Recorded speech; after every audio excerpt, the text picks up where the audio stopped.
Para sahabat yang dikasih oleh Tuhan, apakah Anda adalah pribadi yang merasa puas dengan keberadaan Anda saat ini? Rasa puas itu berarti bahwa Anda bisa menerima diri apa adanya. Ada kalanya orang-orang Kristen tidak puas dengan dirinya oleh karena mempertimbangkan dua hal berikut ini. Yang pertama adalah mempertimbangkan apa kata orang. Kalau orang lain berkata, "Kok gemukan, Pak? Kok berubah, Pak?" Lantas kita merasa tidak percaya diri, tidak puas dengan apa yang ada pada kita. Dan yang kedua adalah kita mempertimbangkan apa yang dimiliki atau apa yang dialami. Kalau kita bisa memiliki jabatan, pendidikan yang tinggi, kita merasa puas. Atau kalau kita mengalami hal-hal yang baik, kita merasa percaya diri. Tetapi ketika kita mengalami hal yang buruk, hal yang tidak menyenangkan, terpapar sebuah penyakit, kita merasa tidak berdaya. Kita merasa tidak berharga. Nah, para sahabat yang dikasihi oleh Tuhan, kalau keberhargaan diri kita, kalau kepuasan diri kita ditentukan oleh dua hal tadi, apa kata orang, atau apa yang kita miliki dan apa yang kita alami, bagaimana kehidupan kita? Bisa jadi kita kerap diwarnai oleh ketidakpuasan, ketidakpercayaan diri, oleh karena kita terus bergantung apa kata orang.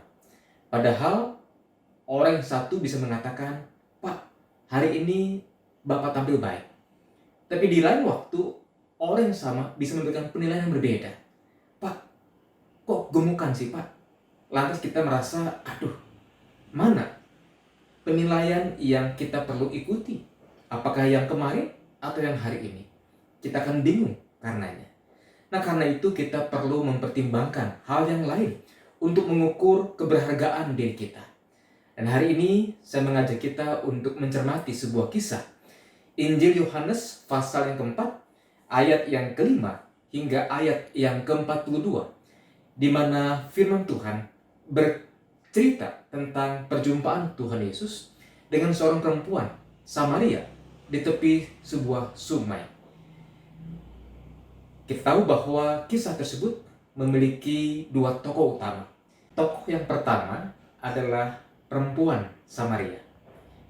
Identitasnya dikatakan dia perempuan Samaria, tidak bernama.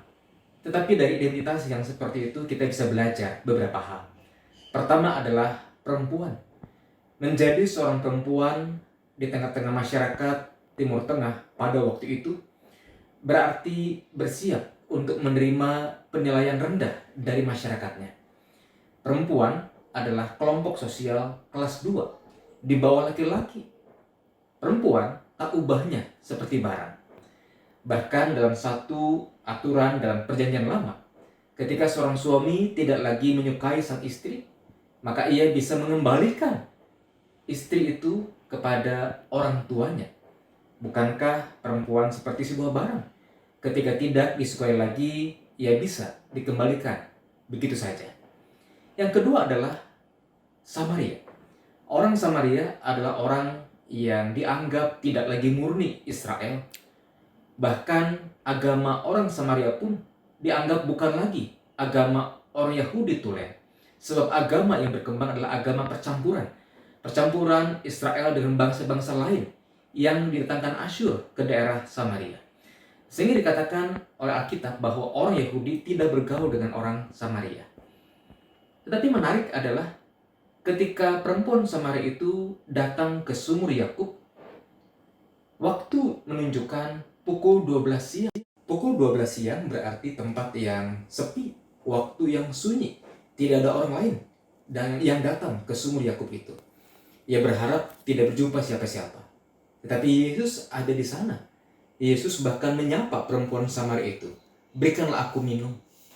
Perempuan Samaria ini sungguh sangat kaget sebab tidak pernah ada orang Yahudi yang menyapa perempuan Samaria seperti Yesus.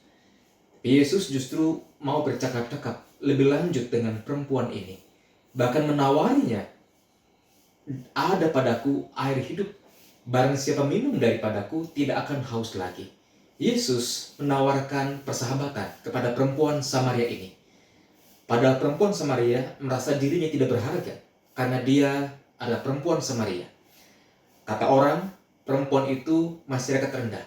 Kata orang, Samaria itu masyarakat campuran, tidak lagi murni orang Israel, perlu dijauhi. Tetapi bagi Yesus, keberhargaan perempuan Samaria tidak terletak pada siapa perempuan ini, pada apa kata orang. Tetapi keberhargaan perempuan Samaria terletak pada bagaimana Yesus bersedia menerima perempuan Samaria itu apa adanya, mengasihi apa adanya, menawarkan apa yang berharga kepadanya, yaitu air hidup yang dijumpai hanya di dalam Tuhan. Maka para sahabat yang terkasih, mari jangan merasa tidak puas dengan hidup kita hanya karena apa kata orang atau apa yang kita punya. Letakkanlah keberhargaan diri kita pada apa yang Tuhan kerjakan dalam hidup kita. Bahwa Tuhan bersedia mengasihi kita, mencintai kita apa adanya. Dan Tuhan sanggup memberikan air hidup kepada setiap orang yang sungguh-sungguh merasakan haus kepadanya. Tuhan memberkati.